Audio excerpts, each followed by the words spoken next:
Hey everyone, and welcome to another episode of the Anime Almanac podcast. It's your boy, your host, the man, the myth, the legend, Young Cup Noodles, Ray. Hey Ray, why was the last episode shorter even though you said it would be longer? My fault. The sound files I had didn't work out too well. I had to re-record and do a bunch of other gymnastics to get it right. But we're back.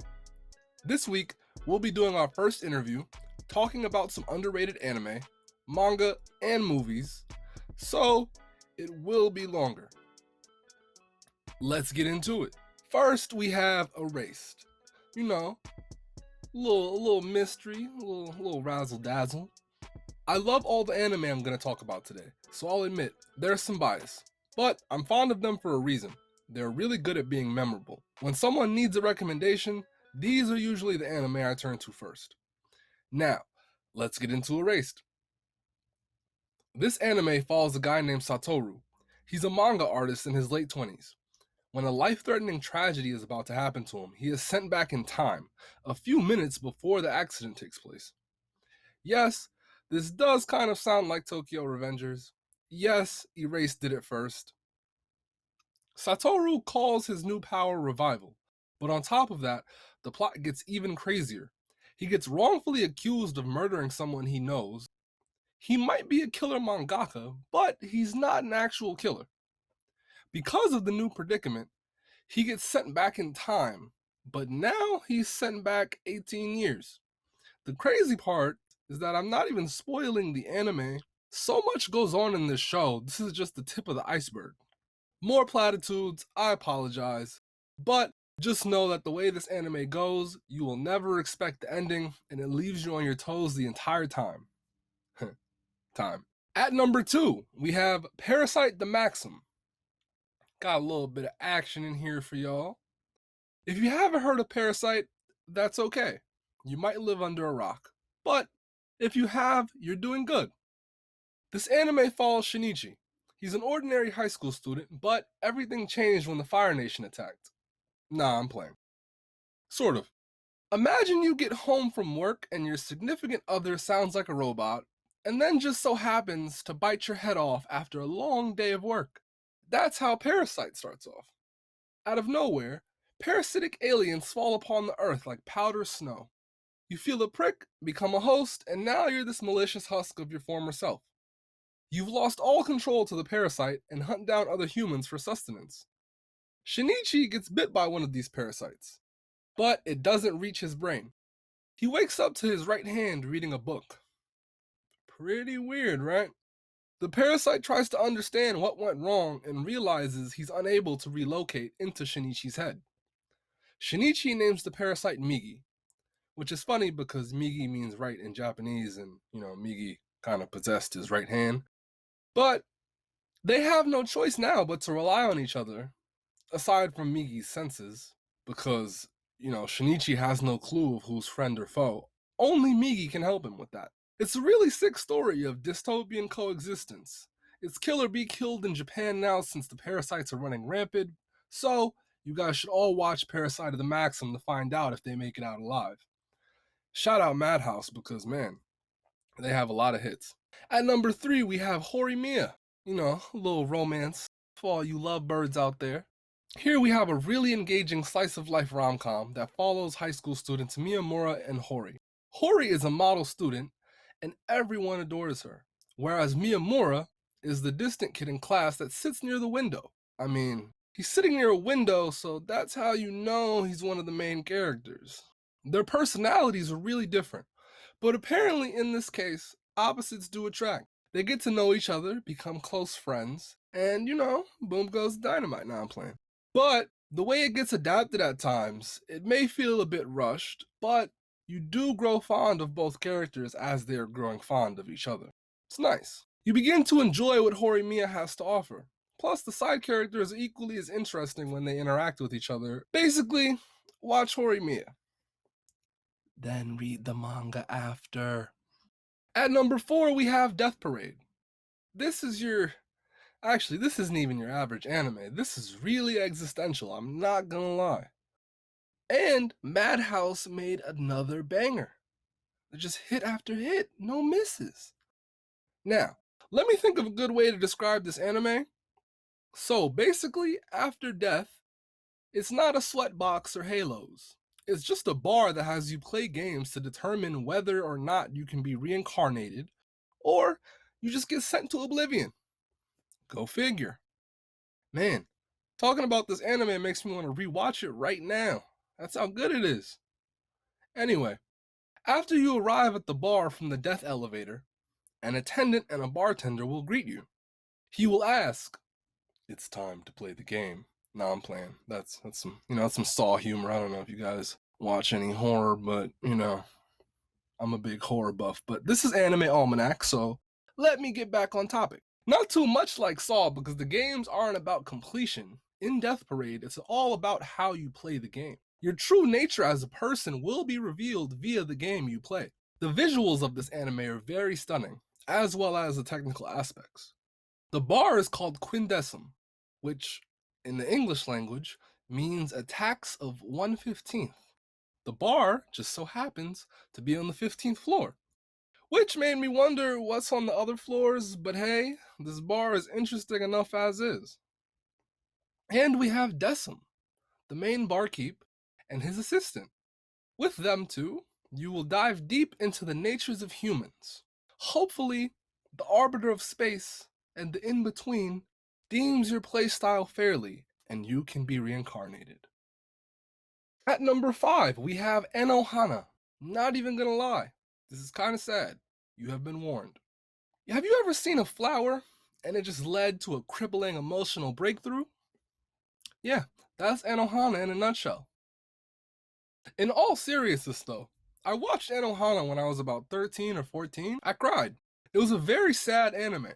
Its story is really nice, but by the end of it, someone was cutting onions. The story follows Jinta Yadami. He's a shut-in who just stays home all day and plays video games. He's suddenly visited by his childhood friend Menma. He thinks he is just hallucinating from the summer heat because Menma died when he was a kid. This anime tackles loss in an interesting fashion, getting Jinta to reunite with all of his old friends from school, to allow not only Menma to move on, but hopefully all of them as well, with their lives. They're not actually dead, I promise. At number 6, we have Durarara. Let's go to Ikebukuro, where a shadow-like headless Celtic spirit is wandering the streets with her trusty steed, a motorcycle. On top of the supernatural aspect, Tokyo is going through a lot of gang wars, which makes matters worse for our protagonist, Mikado, who wants a change of pace, listened to his old pal, and decided to move. On his first day, he runs into the Black Rider. But that's not even the worst part. Mikado is just trying to get into the groove of things. I will warn you, if you don't pay attention to details or like to be on your phone when you watch anime, this show may not be for you. At number 7, we have Angel Beats. This anime right here, man, I don't even know where to start. This action dramedy is packed with hilarious moments. Like Death Parade, this anime is about the afterlife, but for our guy Otonashi, the only thing he can remember about himself is his name. He meets Yuri, a girl who started Sekai Sensen, which means the afterlife battlefront. Yuri has gathered a bunch of high schoolers in limbo and decided to take on an angel program named Tenshi. Tenshi governs the school grounds that they occupy. They live in an interesting world because every day is the same day. They host concerts to get food, and the animation is really good for the year it came out. It can be a bit sad, but I won't spoil anything more because you just gotta watch it. And lastly, the music. That's probably the best part of the show. The opening hooks you right in as soon as you hear the piano drop. Watch Angel Beats. At number 8, the last anime in this segment, we have Vinland Saga. Now, Vinland Saga was the anime that was in Demon Slayer's shadow. It got the short end of the stick since they both came out at the same time, but it honestly could have won Anime of the Year. That's how awesome it was. The show starts off following Thors, a retired Viking at the height of his glory who was the strongest warrior in the lands. He now lives a life of peace, until his past refuses to let him go. But enough about Vinland Saga. let's get to the first interview of the podcast. You'll never guess who my first guest is, so let's tap in. And don't worry, I'm not cutting Vinland Saga short. Trust me. And we're back. Anime Almanac, you already know the vibes. It's your boy Rayjon. This time, I have my first guest, Rasan, but I call him Dad. Welcome to the show. Thanks for having me. It's an honor and a privilege to be one of your first guests, if not your first. Thank you for taking time out of your busy schedule to be in the show, Pops. I appreciate it. Yeah, it's been kind of busy. I've been binge watching a lot of anime recently. So yeah, I'm looking forward to what you're about to bring to the table and all the questions you got to ask from. Cool. Sounds like a plan. Let's start the interview. So, what got you into anime? You want the short version or the long version? I'm gonna give you the long version because the short version is too boring. So, I've been watching cartoons forever. Um, I know cartoons and animation are two different things, but like G.I. Joe's, He-Man, all them early cartoons that I used to wake up on Saturday morning or after school, rushing home to make sure I get the next episode. That kind of got me going. But as I got older as an adult, I went to art school, and a couple of friends of mine that were animators kind of put me on. I watched Ghost in the Shell. That was kind of boring to me. But then Vampire Hunter D was my shit. That really got me into it. The next one was Hellsing. Oh, Helsing. With my guy Alucard? Alucard, that was that dude's name. That motherfucker was crazy with a capital K. That's dope. So what made you think that Ghost in the Shell was kind of boring? It started off too slow for you, or what? It was just too serious. I mean, it just dragged on. It was like not a lot of action for me. I mean, it was some action, but it didn't tickle my whistle. It didn't do none of that for me. I didn't get wet when I watched it. You know, I like it juicy. And the other two that I mentioned, it did it for me and kind of got my feet wet and opened my eyes to other animation and Japanimation in the whole nine. So yeah, that's uh that's how I'm feeling about that. All right. So you mentioned the first few anime you watched. So what did you really like about them? You said you really liked the action aspect of anime. The graphics and the art and just the storyline blew my mind. Um, I'm an artist as well, so I could really dig and find inspiration and ideas from watching these different shows. Vampire Hunter D, his hand would talk to him. That's just like how my hand talks to me when we need money and my pockets is broke and bleeding. So I kind of felt it, and I'm like a creature of the night too. So I can totally relate to this dude. I wanted to be a vigilante when I was a kid. I grew up in the inner city, and one of the things that me and my cousins would talk about is being a vigilante and getting rid of all the bad drug dealers in our neighborhood. And that's kind of like what I liked about Vampire Hunter D. He was kind of like a bounty hunter for other vampires. So I could totally relate. I had a whole mapped out plan on how I was going to take out all the bad guys in my neighborhood. All right, cool. That's crazy. You ain't never really told me about that one. That's dope. So I know you mentioned Vampire Hunter D, but who's your favorite anime character? My favorite would have to be Helsing Alucard. Helsing brought a whole different dimension, and that totally awakened everything from my toes to my nipples. That just had me shaking in my boots when I was watching it. I was like, wow, this is really raw. This is really forward. Um, and it was just like blood, guts, and glory. I loved it. He was hard. He got to tripping and metamorphosizing and switching up on cats, and just taking control of his destiny and whoever wanted to come with him and be one of the creatures of the night too. Kind of like Vampire Hunter D, but on some other shit. Word, word. Yeah, Alucard is definitely a bad man. He cool, but he is not one to be messed with for sure. I know you watch anime on and off because you know you're a busy guy, but what are you currently watching right now? I'm currently watching Villain. There is this kid in my life, very close to me. I think he's actually running this podcast that kind of put me on. Oh, yeah, it's you. It My is. son, my best friend, Rajan, told me to watch this Viking joint. And he said to me, it go hard. I won't disappoint you. And so far it hasn't. I'm 12 episodes deep. I've been binge watching the last 2 days.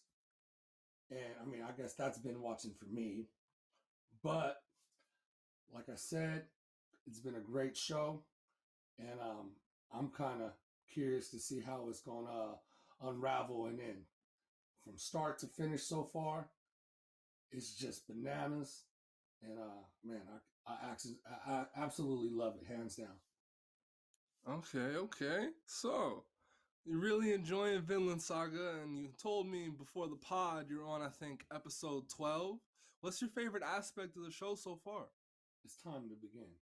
In Odin, the Odin father's name, each may choose a weapon to their liking. If you both fight with dignity and honor, your immortal souls will find their way to Valhalla, and its doors will be open to you. That's the kind of shit I like. That's the kind of shit I need in my life. Um, it was just, I damn near cried. I ain't gonna even lie. When they killed Thor, homeboy's daddy, it just, man, it touched me in a way that I was kind of upset. I was like, why they have to kill my nigga? The story, um, is just immaculate. It's kudos to whoever created this. I don't know their name, but it's fast. It's not slow. I'm thirsty for watching every episode. I think I even fell asleep on an episode because I binge watched it till late, like 2 o'clock in the morning. And I picked up right where I left when I woke up before I went to work. Had my coffee and toast, slap some butter on that joint, and watch my little man go ham on the whole world. What's dude's name? That would be Thorfinn, the son of the talented, seasoned warrior. That motherfucker is bad. He reminded me of my. Nah, I wasn't going around killing, chopping people down like that. But I have a little bit of rage in me like that too sometimes. I want to do that to people, but I like my freedom way too much. But if I was in the olden days, I think those would be my weapons of choice. The two daggers. It's almost like the Kimbos on Call of Duty. You dig? But you got to get up and close to a cat to let him be really ruthless with it and to make him very effective. And that little motherfucker, he get up on you and get to slicing and dicing and shit. Yeah, I like that shit. Shout out Makoto Yukimura for creating the masterpiece known as Vinland Saga. Now, why do you think most people don't get into anime? Because there's definitely a barrier between most people who enjoy regular shows and cartoons and stuff. First thing that comes to mind is language barrier. I mean, I love watching subtitles, um, but a lot of people aren't used to it. And I can't lie, that's some of the reasons why I haven't really fully emerged in that world yet. Um, it's kind of distracting.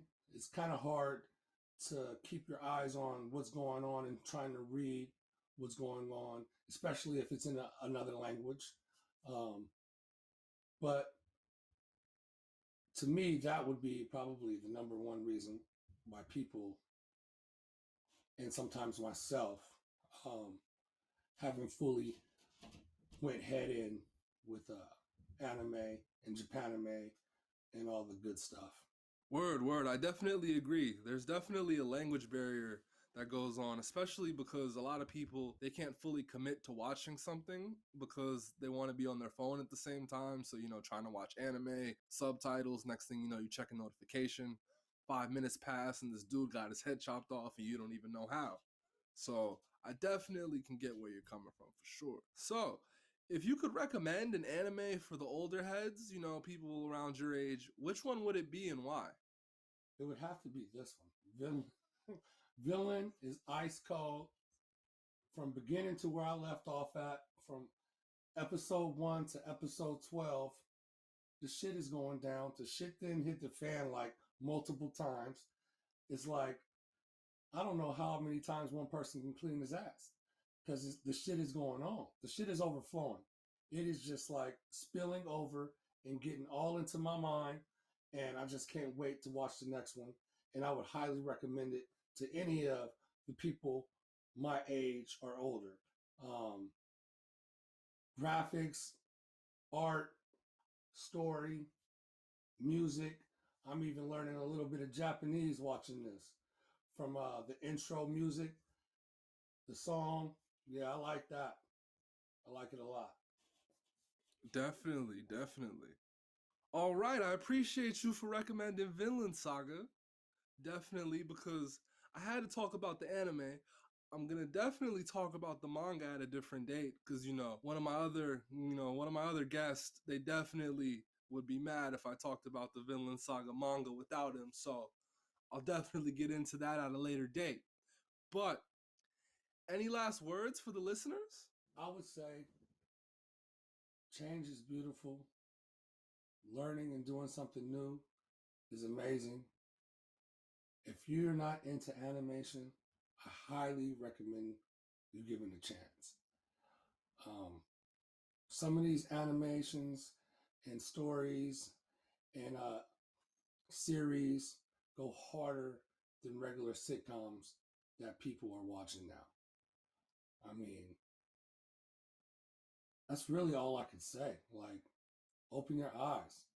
There's a whole nother world and dimension when you step into the realm of animation, Japanimation, cartoons. Bring in, bring in or bring out that inner child. You know, just because it's a cartoon doesn't mean it's not a good story. I mean, isn't that what we're all looking for? A good story, a good ending, a good in between. So microwave some popcorn, kick back, and watch Villain. Rock hard, Rasan, aka Rocky. Y'all take care. Thank you so much. I really appreciate it. That was my pops, y'all. Very cool dude. Very great man. I mean, what more can I say? He's definitely a handful. Y'all heard how he was giving it up. But with that, I will have to end the interview section. Spoiler warning now for my anime only listeners because we will begin the manga portion. Let's get it popping. Today's manga portion will be short since I'm not reading too many new manga at the moment. Or the manga that I am reading, I just started them and it wouldn't really be fair to you guys to talk about manga that I haven't gotten maybe 10 to 20 chapters into, aside from Red Hood, because that is going to be amazing. But I digress. If you haven't heard about Red Hood, please check out the previous episode of the podcast. So, I'll just dive into some of the low key new gen manga that people aren't really talking about. First off, let's talk about Dan Da Dan. I wish I was talking about Phantom Seer, but sadly, that's a rant for another day. Momo's having a bad day and encounters Ken, a kid who's getting bullied. In their melancholy, they bond over Momo's belief in the supernatural. Dan Da Dan focuses on this pair of students who encounter an apparition, but doing things they weren't supposed to do, Ken eventually gets possessed by a ghost or a spirit, however you guys say it. The manga is great. It doesn't have too many chapters out right now, so you can catch up. I encourage you to read it. Dan Dan Dan is definitely up next. They just got their volume cover, and the art for it is amazing. And if you guys don't know, when a manga gets its volume cover, that means that the serialization went well and it's being well received by its readers. If it doesn't get well received, or if Viz or Shonen Jump just likes to be on that stuff, then it gets axed. So, let's hope none of these get axed. Next, we have Sakamoto Days. This manga is about an assassin. Guess what his name is? You guessed right, it's Sakamoto. And in his glory years, he was the best assassin in Japan. But once he met the love of his life, she eventually gave him an ultimatum: killing or her. Fast forward, he lives the life of a convenience store clerk with a family now. Sakamoto even got kind of fat, like, he's been living his best life. Years go by, and his association has now deemed him as a threat, so they send an assassin whose special talent is reading minds to kill Sakamoto. Eventually, Shin, the Esper assassin, meets his match. Now it's up to both of them to navigate through a world Sakamoto left behind. Except he can't do what he does best anymore, which is kill. Now we have Mashley. Imagine a Harry Potter version of One Punch Man. That's Mashley. Mash Vandrid is a black sheep in his society. Everyone can use magic except for him. And the indicator which tells people that you can use magic is you have a line on your face somewhere. Mash was born without one, which causes his grandpa to train him to use his muscles instead. In a world where people that can't use magic are killed, Mash tries to become the strongest he can be, even against people that can use magic. I'm cutting the synopsis a bit short, only because you have to read it to find out how funny it is. Imagine Saitama, but I don't know how, but even funnier. It's ridiculous. Next, we have Ayakashi Triangle. I'm not gonna lie, I put this one on hold, but the premise is interesting, so I'm definitely gonna pick it back up soon. Ayakashi Triangle is basically a manga about ninja exorcist. Pretty interesting. This manga follows Matsuri. He's training to be one of the best exorcists, but because of his childhood friend Suzu, who has an affinity for spirits, he gets turned into a girl. Really weird way to start off a manga. Because you think it's going to be like, okay, here's this guy, here's his love interest, they're about to solve crimes together. No, he gets turned into a girl. That just threw a wrench in everything, because he loves the chick. And now he has to deal with some cat creature that he tried to slay. The cat creature was like, haha, I'm going to use all my magic to turn you into a girl. Guess what? He can't turn back. Eventually, they're going to have to find out a way how to turn him back as well as protect his friend. So, tap in to find out what Suzu and my guy Matsuri are doing. Definitely check that out. Lastly, we have Spy Family, or Spy X Family. If you say Hunter X Hunter, then I guess Spy X Family works. This is just as good as Sakamoto Days, but instead of assassins, it's spies. Who doesn't love espionage? Also, now that I think about it, Sakamoto Days may have been inspired by Spy Family. But who knows? This story follows Agent Twilight. His usual jobs consist of stopping wars from happening, but in doing so, he has to infiltrate a politician's school, which makes Twilight's job even harder. He has to get married, have a kid, and be one big happy family. This is probably his hardest job yet. Now, once he assembles his family of spies, they live together under guises.